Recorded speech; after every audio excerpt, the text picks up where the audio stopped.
গত 17 বছরে গণতন্ত্রের জন্য, ভোটের অধিকারের জন্য লড়াই করেছিলাম। 5ই আগস্টের পরে ভেবেছিলাম আর রাজপথে স্লোগান দিতে হবে না, মিটিং করতে হবে না, মিছিল করতে হবে না। ভোটের অধিকার লুটপাটকারী যারা, তাদেরকে আমরা তাড়িয়েছি এবং ভোটের অধিকার ফিরে পাবো, গণতন্ত্র ফিরে পাবো।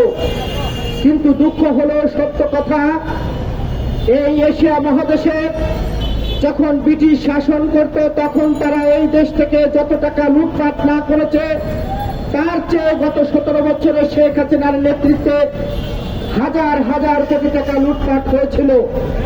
মানুষ হতাশ হয়েছিল, মানুষ ভেবেছিল শেখ হাসিনাকে যখন বিতাড়িত করতে পারছি তাহলে আর বাংলাদেশে কোন লুটেরা মাঠে চারা দিয়ে উঠতে পারবে না। কিন্তু দুঃখ হলো, সত্য কথা, আমরা দেখছি 5ই আগস্টের পরে অন্তর্বর্তী সরকারে যারা আছেন তারা লুট করার জন্য ব্যর্থ হয়েছে। তাদের পেয়েছে হাজার হাজার কোটি টাকা লুটপাট করেছে। বাংলাদেশের মানুষ হতভম্ব হয়েছে, হতাশ হয়েছে। আবার আমাদের রাজপথে সেই লুটেরদের বিতাড়িত করার জন্য আমাদেরকে রাজপথে মিছিল মিটিং করতে হচ্ছে। নতুন করে আবার শেখ হাসিনার মতো ষড়যন্ত্র দেখছে। শেখ হাসিনা যেমন জাতীয় নির্বাচন দেখলে ভয় পেতেন, তেমনি আমরা দেখছি অন্তর্বর্তী সরকারের কিছু উপদেষ্টারা তারা ভয় পাচ্ছেন, ভোটকে ভয় পাচ্ছেন। তারা জনগণের তাদেরকে বসিয়েছে, কিন্তু তারা জনগণের সাথে প্রতারণা করেছে। আমরা মনে করি অন্তর্বর্তী সরকারের যে সকল উপদেষ্টাদের নির্বাচনে খায়েশ হয়েছে তাদেরকে বাংলাদেশের মানুষ প্রতিহত করবে, তাদের নির্বাচন করতে দেবে না। বাংলাদেশে আপনি রাষ্ট্র ক্ষমতায় থেকে আবার নির্বাচনের স্বপ্ন দেখছেন, সেই স্বপ্ন এদেশের জনগণ ভেঙে চুরমার করে দেবে। যদি কোনো উপদেষ্টা নির্বাচনের স্বপ্ন দেখেন, সেই স্বপ্ন হবে দুঃস্বপ্ন। আমরা দেখেছিলাম শেখ হাসিনা গত 17 বছরে বাংলাদেশের মানুষকে উপেক্ষা করে, বাংলাদেশের সকল রাজনৈতিক দলকে উপেক্ষা করে তার মনের মাধুরী দিয়ে নির্বাচন করেছিল। তাহাজ্জুদ নামাজ পড়ে দিনের ভোট রাতে করেছিল, কিন্তু বাংলাদেশের মানুষ সেই ভোট মেনে নেয় নাই। বাংলাদেশের মানুষ সকল সময় রাজপথে সোচ্চার ছিল একটি ভোটের অধিকারের জন্য। আমরা এমনও দেখেছি পত্র পত্রিকায় এসেছে মৃত ব্যক্তি ভোট দিয়েছে। আমি যে কথা বলে আমার কথা শেষ করতে চাই, আমরা ইতিমধ্যে শুনতে পেলাম কলকাতা, দিল্লিতে নাকি আওয়ামী লীগের কেন্দ্রীয় পার্টি অফিস করা হয়েছে।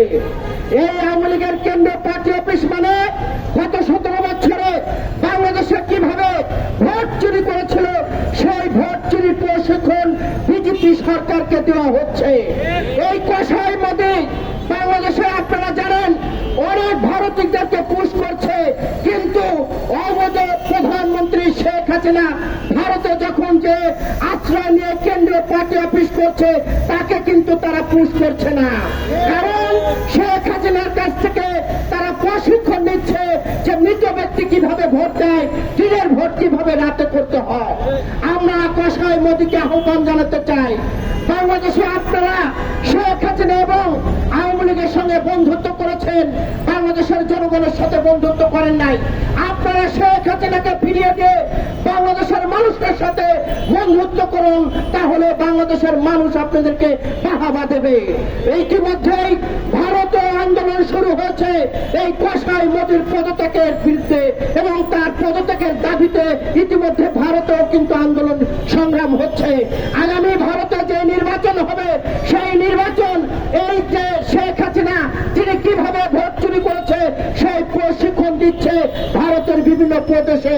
আমরা কষাই মোদিকে বলতে চাই, আমরা ভারতের সাথে আমাদের কোনো বৈরিতা নেই, ভারতের জনগণের সাথে এবং রাষ্ট্রের সাথে আমাদের বন্ধুত্ব, কিন্তু রাষ্ট্র যারা পরিচালনা করে এই কষাই মোদি, সেই মোদির সাথে আমাদের বন্ধুত্বের ফাটল ধরেছে।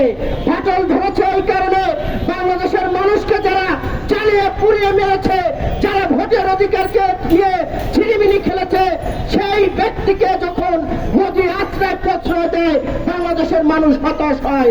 আমরা আজকে এখান থেকে দাবি করতে চাই, উপদেষ্টারা যদি কোনো নির্বাচন করার স্বপ্ন দেখেন, সেই স্বপ্ন বাংলাদেশের জনগণ নিয়ে আমরা প্রতিহত করব। বাংলাদেশে যারা অতীতে ত্যাগ করেছে, যারা শেখ হাসিনা